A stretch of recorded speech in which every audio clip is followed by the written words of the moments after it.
ওলাইছোঁ যেহেতু আমাৰ বিটিচি চৰকাৰে ভেঞ্চাৰ স্কুলবিলাক সদনত পাছ কৰি পেলাই অসম চৰকাৰলৈ পঠাইছে।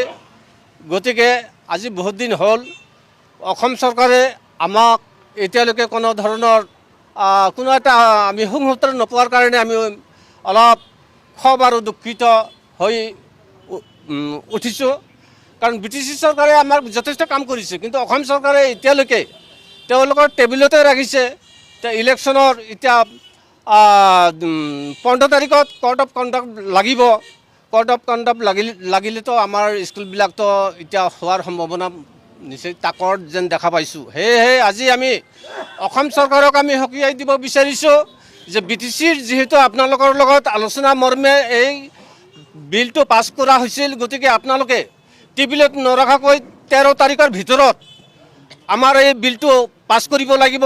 যদি 13 তাৰিখৰ ভিতৰত পাছ নকৰে তেতিয়া 13 তাৰিখৰ পিছৰ পৰা 2 দিন আমি লাগাতাৰ সদৌ অসম নন প্ৰভিঞ্চিয়েলাইজ স্কুলৰ লগত লগ লাগিছোঁ, ড্ৰপ আউটৰ লগত লগ লাগিছোঁ, টিউটৰৰ লগত লগ লাগিছোঁ। আকৌ আমি all BTC venture teacher association লগ লাগি আমি সমূহীয়াভাৱে আন্দোলন তীব্ৰতৰ কৰি গঢ়ি তুলিম। কাৰণ শিক্ষকবিলাকক লৈ পেলাই এনেকুৱা হেতালি খেলা নচলিব। গতিকে বাৰে বাৰে প্ৰতাৰণা কৰি আছে অসম চৰকাৰে। গতিকে অসম চৰকাৰক মই কৰজৰে প্ৰাৰ্থনা কৰিব বিচাৰিছোঁ যে আপোনালোকে আমাৰ কামখিনি অতি সোনকালে কৰি দিয়ক।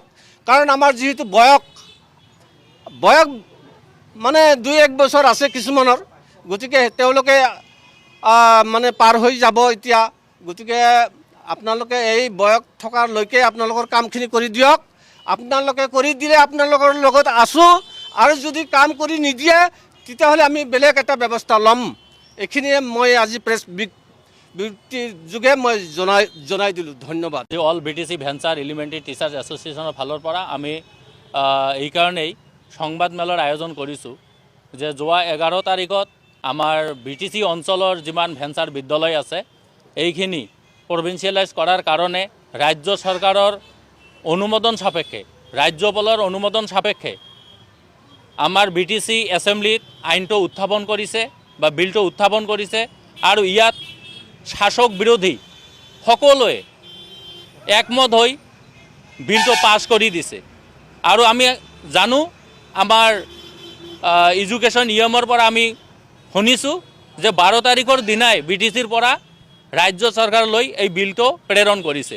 কিন্তু আজি 10 তাৰিখ, প্ৰায় 1 মাহ হৈ গ'ল, এতিয়ালৈকে আমাৰ আইনখন আমাৰ অসমৰ সন্মানীয় মুখ্যমন্ত্ৰী ডক্টৰ হিমন্ত বিশ্ব শৰ্মা ডাঙৰীয়াৰ টেবুলতে পৰি আছে। গতিকে আমি বৰ দুখ পাইছোঁ। আৰু এই আইনখন পাছ কৰাৰ লগে লগে আমি বিটিচি চৰকাৰক আমি ধন্যবাদ দিছোঁ, অসম চৰকাৰকো আমি ধন্যবাদ দিছিলোঁ। কিন্তু এতিয়া দেখা যায় যে ৰাজনৈতিক মেৰপেচত পেলাই আকৌ আমাক ইলেকশ্যনৰ আগত আইনটো পাছ নকৰি আমাক আকৌ তিলকৈ ইলেকশ্যনৰ পিছত লৈ যোৱাৰ এটা অভিসন্ধি চলি আছে বুলি আমাৰ অনুমান হৈছে।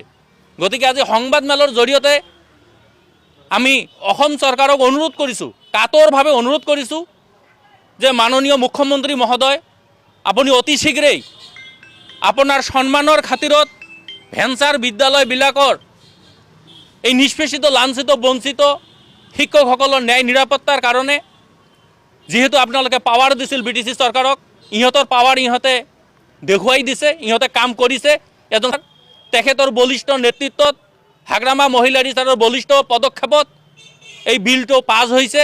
এতিয়া আপুনি পাছ কৰি দি আপুনি কৃতিত্ব লোৱাৰ কাৰণে আপুনি আগবাঢ়ি আহক। কাৰণ আপুনি যদি পাছ নকৰি দিয়ে তেনেহ'লে এইটো ব্লেক এণ্ড হোৱাইট হিচাপে থাকিব, কাগজে হৈ থাকিব, এইটো আইনত পৰিণত নহয়। ৰাজ্যপালৰ ছিগনেচাৰ নহ'লে এইটো আইন নহয়। গতিকে আমি আজি আপোনাক অনুৰোধ কৰিছোঁ, আজি 10 তাৰিখ, 11 আৰু 12 তাৰিখ এই 2 দিন আমি অসম চৰকাৰক টাইম দিছোঁ। এই 2 দিনৰ ভিতৰত যি পৰ্যায়তে আছে আইনখন, বিলটো আইনত পৰিণত কৰি আমাৰ ৰাজহুৱা কৰক, আমাক মাতক, আমাক আশ্বস্ত কৰক। অন্যথা 13 তাৰিখৰ পৰাই আমাৰ শিক্ষক সন্থা আমি অনিচ্ছা স্বত্বেও আমি আকৌ গণতান্ত্ৰিকভাৱে জোৰদাৰ আন্দোলন গঢ়ি তোলাৰ কাৰণে আমি বাধ্য হ'ম। তেতিয়া আপুনি বেয়া নাপাব। আৰু এটা আমি বিশেষ সূত্ৰে গম পাইছোঁ যে 13 তাৰিখত কোকৰাঝাৰলৈ ভাৰতৰ সুনামধন্য প্ৰধানমন্ত্ৰী মহোদয় আহিব। গতিকে 12 তাৰিখৰ ভিতৰত যদি আমি কোনো সদুত্তৰ নাপাওঁ তেনেহ'লে শিক্ষক সন্থাই 13 তাৰিখৰ দিনাৰ পৰাই গৰ্জিয়াছভাৱে গণতান্ত্ৰিক আন্দোলন গঢ়ি তুলিব আৰু অসম চৰকাৰ তথা বিজেপি চৰকাৰৰ মিথ্যাচাৰৰ যিটো ইহঁতৰ নীতি এইটো আমি উদুঙাই দিম, ৰাইজৰ মাজলৈ লৈ যাম, যাতে আমি এইটো কৰিব লগা নহয়। তাৰ কাৰণে মই অনুৰোধ কৰিছোঁ। কিন্তু আমি ভাবিছোঁ যদি আমাৰ আইনখন আপোনালোকে পাছ কৰি দিয়ে, অন্যান্য সংগঠন কি কৰে নকৰে আমি নাজানো, আমি all BTC venture elementary teachers association ভাবিছোঁ যদি সন্মানীয় মুখ্যমন্ত্ৰী মহোদয়ে আমাৰ আইনটো পাছ কৰি দি আমাৰ স্কুলবিলাক নটিফিকেশ্যন কৰি দি আমাক চাকৰি দিয়াৰ ব্যৱস্থা কৰি দিয়ে, আমাৰ সন্তাৰ ফালৰ পৰা আমি বিশাল আকাৰে এক সম্বৰ্ধনা অনুষ্ঠান পাতিম। তাত মুখ্যমন্ত্ৰী মহোদয়ক আমি মাতাৰ কাৰণে আমি ইতিমধ্যে আমাৰ সন্তাত আলোচনা হৈছে, শিক্ষামন্ত্ৰী মহোদয়ক মাতাৰ আমাৰ আলোচনা হৈছে, BTC চিফ হাগ্ৰামা মহিলাৰী ছাৰক আমি মাতিম, এডুকেশ্যন নিয়মকো মাতিম, মাতি কেনে আমি বিশাল আকাৰে সম্বৰ্ধনা দিম আৰু ৰাইজক আমি এইটোৱে আহ্বান কৰিম যে অহা বিধানসভা নিৰ্বাচনত যাতে NDAৰ প্ৰাৰ্থীক বিপুল ভোটত জয়যুক্ত কৰি দিয়ে তাৰ বাবে আহ্বান কৰিম। গতিকে অনাগত দিনতো যাতে এই NDAৰে চৰকাৰ আহে সেই কামখিনি আমি কৰিম বুলি আমাৰ সন্তাৰ মাজত আলোচনা হৈছে। যদি দুৰ্ভাগ্যজনকভাৱে আপোনালোকে আমাক এইবাৰো বঞ্চিত কৰে তেনেহ'লে আমাৰ কিন্তু উপায় নাথাকিব। তেনেহ'লে আমি পৰৱৰ্তী পৰ্যায়ত সন্তাৰ সিদ্ধান্ত মতে আমি আমাৰ গণতান্ত্ৰিক আন্দোলন গঢ়ি তুলিবলৈ আমি বাধ্য হ'ম। তাৰ কাৰণে উদ্ভৱ হ'ব পৰা পৰিস্থিতিৰ কাৰণে তেতিয়া অসম চৰকাৰ জগৰীয়া হ'ব, BTC চৰকাৰ জগৰীয়া নহয়। কাৰণ আমি BTC চৰকাৰৰ আমি দোষ পোৱা নাই, ইহঁতৰ কাম ইহঁতে কৰিছে, অসম চৰকাৰ ইয়াৰ কাৰণে সাজু থাকিব লাগিব। ধন্যবাদ।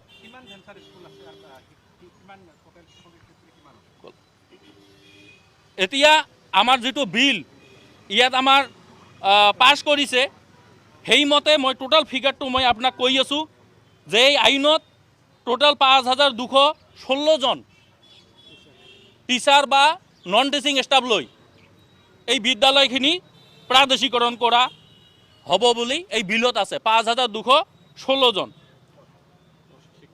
শিক্ষক। গতিকে মই আজি এই সংবাদমেলৰ জৰিয়তে মই অনুৰোধ কৰিছোঁ, মই টোটাল ফিগাৰটো বাহিৰ কৰিছোঁ, 5166জন শিক্ষক নাম্বাৰ অফ টিচাৰ আৰু স্কুলৰ সংখ্যাটো ইয়াত মই কাউণ্ট কৰা নাই।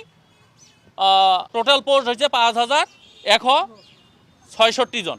এইখিনি শিক্ষকক যদি চাকৰি দিব নোৱাৰে, ইমান শক্তিশালী বিজেপি চৰকাৰ, যি চৰকাৰখনে লাখ লাখ মহিলাক অৰুণোদয় আঁচনি দি আছে, লাখ লাখ হিতাধিকাৰী বনাই আছে, লাখ লাখ নিযুত মইনা আঁচনি দি আছে, লাখ লাখ বাবু আঁচনি উদ্বোধন কৰিছে, বিভিন্ন ধৰণৰ চেক বিতৰণ কৰি আছে, তেনে ক্ষেত্ৰত ভেঞ্চাৰ বিদ্যালয়সকলে শিক্ষকসকলে দেশৰ জাতিৰ মেৰুদণ্ড গঢ়তা সকলৰ প্ৰতি কিয় ইমান নিষ্ঠুৰভাৱে বহি আছে, আমাক 5 বছৰ এনেকৈ ৰৈ আছে। আৰু এটা কথা মোৰ মনত পৰি গ'ল, সিদিনা মই শুনিছোঁ শিক্ষামন্ত্ৰী মহোদয় আৰু মুখ্যমন্ত্ৰী মহোদয়ে কৈছে নিৰ্বাচনৰ আগত যিকোনো কাম কৰিলে বোলে ভাল নহয়।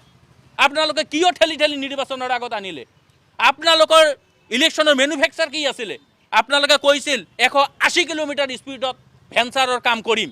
5 বছৰ 180 কিলোমিটাৰত যদি আপোনালোকে কাম কৰিলে হয় তেনেহ'লে এই ইলেকশ্যন মুভমেণ্টত আমাক আজি আকৌ সংবাদমেল দিয়াৰ আমাৰ প্ৰয়োজন নহ'লহেঁতেন।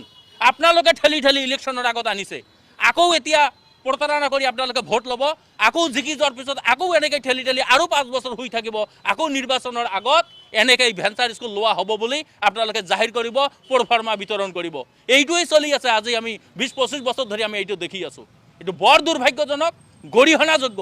গতিকে আমি অনুৰোধ কৰিছোঁ, অহা 2 দিন সময় দিছোঁ, 2 দিনৰ ভিতৰত বিলটো আইনত পৰিণত কৰি আমাৰ শিক্ষক সন্থাৰ লগত আলোচনা কৰি আমাক আশ্বস্ত কৰক, আমাক নটিফিকেশ্যন দিয়াৰ ব্যৱস্থা কৰক, লাগিলে অৰ্ডাৰটো ইলেকশ্যনৰ পিছত দিয়ক। যদি বাজেট কম থাকে, ফাইনেন্স কম থাকে, আমি অনুৰোধ কৰিছোঁ যে 2 কোটি সামথিং লাখ টকা লাগে 1 বছৰৰ কাৰণে। গতিকে মই অনুৰোধ কৰিছোঁ, লাগিলে মুখ্যমন্ত্ৰী মহোদয় আপোনাক অনুৰোধ কৰিছোঁ, আপুনি 3 মাহৰ বাজেট ধৰি বাজেটটো মোকলাই দি 3 মাহৰ দৰমহাৰ ব্যৱস্থা কৰি দি আমাক অৰ্ডাৰ দিয়াৰ ব্যৱস্থা কৰক। অন্যথা আমি আকৌ ৰাজপথত নামিবলৈ আমি বাধ্য হ'ম আৰু তাৰ পৰিপ্ৰেক্ষিতত উদ্ভৱ হোৱা পৰিস্থিতিৰ কাৰণে অসম চৰকাৰ, মুখ্যমন্ত্ৰী আৰু শিক্ষামন্ত্ৰীয়ে জগৰীয়া হ'ব। ধন্যবাদ।